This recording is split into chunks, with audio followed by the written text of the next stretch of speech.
Dapat siya yun. Hindi ko kailangan yan, oy. Ibawa naman ang ilang paiyakin. Abay, ala.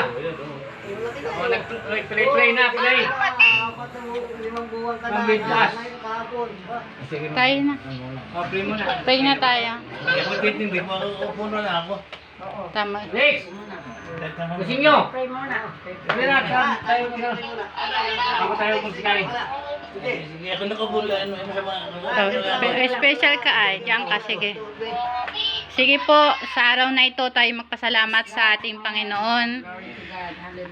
This is the day that the Lord has made. Let us rejoice and be glad in it. Panginoon, maraming salamat sa araw na ito kung saan ginugunita namin ay 80 taon ng aking ama Esteban Andrade. Muli salamat nga ama sa pagkakataong ito sa buhay na pinagkaloob mo sa kanya. Salamat sa mga nagdaang taon kung saan siya ginabayan at pinatnubayan. Sa araw na ito ama, kami dumadalangin sama-sama, O Lord God, nilalapit muli ang kanyang buhay. Patuloy mong pasukin, buksan ang kanyang puso't isipan at doon ikay manahan nang sa ganun, O Lord God, mahigit niyang maunawaan ang tunay na buhay sa mundong aming ginagalawan. Salamat naman sa kalakasan mula hanggang talampakan ay kanyang mararanasan. Sampu ng kapayapaan, kagalakan ng kanyang puso ay may pagkaloob mo nang sa ganun, O Lord God, kung ano man ang pinangako mo sa pamilya namin, O Lord God, ito'y aming matunghayan at aming makamtan. Salamat Ama dahil idideklara ko, O Lord God, ang restoration. Amen. Victory upon victory mararanasan sa aming pamilya, ganun din sa buong angkan ng mga Andrade at Villabrosa. Ama, sa pagkakataong ito, wala po kaming ibang hiling, Ama, kundi ikaw ang buuin ang aming pamilya, O Lord God. Ikaw ang kumilos at gumalaw, bagaman, O Lord God, magulo ang takbo ng mundo. Kami hindi titingin sa mga tao, kundi sa iyo, Jesus, na pinagtiwalaan namin, O Lord God, na aming Diyos na makapangyarihan. Muli, salamat, Ama, sa aming ina, O Lord God, na malayo. Nandun po siya sa linang, O Lord God, kung saan alam po namin mayroon siyang pinagdadaanan, pero walang hadlang, O Lord God, kung ikaw ang kikilos sa kanyang puso. Patuloy kang mamagitan sa kanilang relasyon bilang mag-asawa. Patuloy mo ipagunita, Ama, ang kanilang pag-iibigan, ang kanilang pagmamahalan. Ama, maraming salamat dahil ikaw ang kikilos at gagalaw sa buhay ng bawat isa. Ano man ang nawasak, patuloy mong bubuuin. Idideklara po namin ito mula sa aming Ama, sa aming mga magulang at aking mga kapatid na malayo sa amin. Ingatan, proteksyonan at gabayan, ilayo sa sakit karamdaman. Salamat sa pagkakataong ito, sa pagkaing aming pagsasaluhan. Salamat sa mga biyaya at pagpapala na ginagawad mo sa aming buhay, kung saan ito ang nagiging instrumento para sa kagalingan mula ulo hanggang talampakan, hindi lang sa aming pisikal, ganun din sa aming emosyonal na katayuan. Salamat po Ama sa bukas na kalangitan, kung saan patuloy mo nang ibubuhos ang mayamang pagpapala. Sa mga oras na ito Ama, idideklara ko, Lord God, sino man sa aming pamilya, sa aming kamag-anak kami sakit karamdaman, patuloy na idantay ang iyong mapaghimalang kamay nang sa ganun, O Lord God, maranasan nila ang kaimahimalang bagay na patuloy mo iginagawad sa aming pamilya. Matunghayan nila, O Lord God, at makita na ang Diyos na buhay na aming pinaglulungkuran ay totoo. Ikaw, Jesus, na kung saan nadanak ang dugo sa krus ng Kalbaryo. Salamat Ama sa tahanang ito kung saan patuloy mong bubuklorin ang buhay ng bawat isa.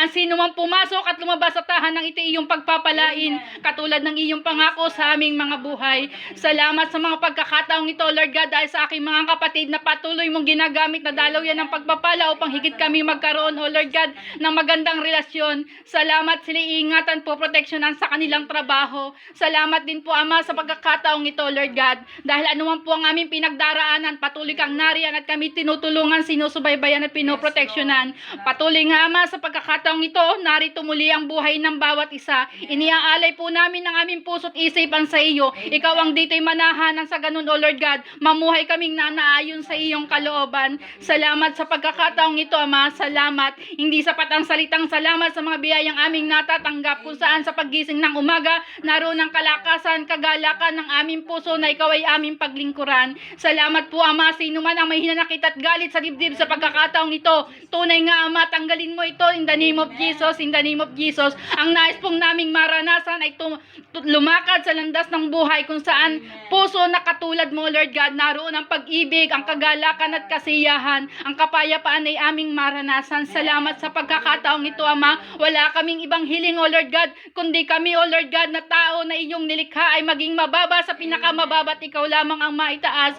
Ama, ang amin pong hiling muli sa pagkakataong ito sa aking Ama, O Lord God, na dinadaing ang kanyang tuhod, hindi maiksi ang iyong kamay upang abutin, O Lord God, ang kanyang tuhod at iyong pagalingin. Wala, O Lord God, walang magiging hadlang kung ikaw ay kikilos at gagalaw sa kanyang buhay. Lagi po namin i-activate ang aming pananampalataya dahil doon, O Lord God, sa pananampalataya, patuloy kang kikilos at gagalaw sa mga hiling at dalangin na aming idadaing sa iyo. Salamat sa pagkakataong ito, Ama. Salamat po sa mga kapatid ng aking ama na kung saan naroon. Narito, Lord God, dumalo sa kanyang karawan. Salamat sa pagkakataong ito dahil, Ama, ito ang pasimula kung saan patuloy mong aayusin ang aming pamilya. Bubuuin, aayusin ang lahat ng anumang nawasak. Bubuuin mo to ng naroon ng kapayapaan, ng kagalakan sa buhay ng bawat isa. Salamat po, Ama. Muli sa pagkakataong ito, narito ang pagkain aming kakainin, maging instrumento para sa kagalingan, O Lord God, ng anumang sakit karamdaman meron mula ulo hanggang talampakan, sino man ang kakain ito, Lord God. Salamat sa mga biyaya at pagpapala, O Lord God. Ma-enjoy nawa namin ang mga oras na natitira para sa aming pagse-celebrate, O Lord God, ng kanyang karawan. Sa pagkakataong ito, muli, Ama, pakabalutan mo na iyong buhat makapangyarihan dugo ang aking ama, ang aking ina at ang aking mga kapatid na malayo sa aming piling. Tunay nga, O Lord God, walang magiging hadlang dahil ikaw ang mamamagitan sa aming mga relasyon. Salamat, Ama, dahil alam po namin at nakikita namin, matatagpuan mo ang aming mga buhay na sumusunod at patuloy na naglilingkod sa iyo. Salamat po muli, Ama, sa pagkakataong ito, O Lord God. Ikaw ang maitaas at maparangalan sa aming mga buhay. Walang magiging hadlang, O Lord God, upang ikaw ay aming mapapurihan. Ano man ang sabihin ng tao sa kapaligiran, ito hindi magiging hadlang upang kami maging maayos at sumunod sa iyo. Kaya naman, Ama, salamat dahil patuloy mo kaming i-guide sa buhay na tama, O Lord God. Salamat po sa pagkakataong ito dahil anuman ang gulo ng mundo, nariyan ka sa amin para kami ayusin at ayusin ang mundong aming ginagalawan. Muli, Ama, marami pong salamat. Pagpalain mo po ang buhay ng bawat isa. Ingat at proteksyonan saan man sila mapunta, saan man sila naroon. Tunay nga, Ama, ikaw ang maparangalan at mapapurihan sa ngalan ni Jesus. Amen. Praise the Lord. Glory to God. Happy birthday to you. Happy birthday to you. Happy birthday, happy birthday, happy birthday to you. Happy birthday to you. Happy birthday to you. Happy birthday, happy birthday, happy birthday to you. Praise the Lord. Salamat. Sandali, Tiyo, bago siya mag-blow. Gusto kong marinig yung bawat isa yung nais nyong ibigay na para kay tatay na wish. Ano man yung nais nyo sabihin nyo, then dalas siya. Tiyo Ansil. Ang kapatid na nag-iwangan. 80. 80 Para years old. tumubo ng book mo. Magkatotoo. Praise the Lord. Kahilingan ng pinarating sa'yo ng mga anak. Amen. Salamat at ikaw ay aming nakitang muli na wala pa rin buhok. Batang bata pa. Kaya ako mag-ipin. Thank you. Praise the Lord. Salamat po, Amang Diyos, sa buhay at kalakasan ay pinagkakaloob mo kay Kuya Bani. Ikaw ang Diyos na laging gumabay sa Kanya. Kanyang puso't isipan, ikaw ang humipo para sa pagmamahala ng bawat isa. Pagpalain mo, ibuklorin mo po ng pag-ibig mo ang kanyang mga anak at ang kanyang may bahay. Ikaw ang Amen. Diyos na gagawang makapangyarihan. Lord. Happy birthday! Praise the Lord! Tiyo Sinyo. Kuya Sinyo naman. Diba ni? Praise God. Pagkakabit ikaw ay talagang tatanda sa aming mga lalaki. Hindi natin lang masasabi. Sana ay maling magkaibig muli kayo ng iyong asawa. At Amen. ang mga pamilya mo. Ayos na ang mga anak mo. Tunay. Kaya may padala, huwag ka na mag-isip ng halimbawa, magbubukid ka pa. Huwag ka nang gumaya sa akin ng mga anak ko na may wala riyan. Kaya ako naman siya nagawin. Yun lang ang gusto kong payo sa iyo. Sana habaan ka pa ng buhay at ang muli tayo. Amen. Lord. Ako naman ang masasabi ko, sana si Kuya Bani ay alisin na yung basta ang mahalaga. Ay, Importante. important. Kung isipin, mahal ka niya, yun lang. At saka, Mahal tayo kung ni Lord. naisipin, problema lang yan. Kailangan lang na isipin Salamat po. mo ay pasensyahan at mag-unawaan palagi. Amen. Amen. Sila ang masasabi ko. Si Tiyo Ilon. Asa si Kuya Rex? Bilang bunsong kapatid, ang Praise sasabi God. ko, mabilis lang kayo dahil natin alay, magkasundo na kayo. Amen. Para masaya. Magpapareunion ako basta magkasundo kayo. Amen. Praise the Lord. Para masaya, marami pang gabi ang ano. Kung ano na magbigay na kayo. Hiling ko lang ang bangko ako ng buhay mo. Oo, kaya nga. Diyan ka lang muna. Para magkaisa-isa. Si Tita Ligaya, hindi pa oh. Yun na. Praise the Lord. Ayan. Baka Praise hindi the masuk Lord. pero mabuti ang ulang-ulang mo. no? Baka maswag ka.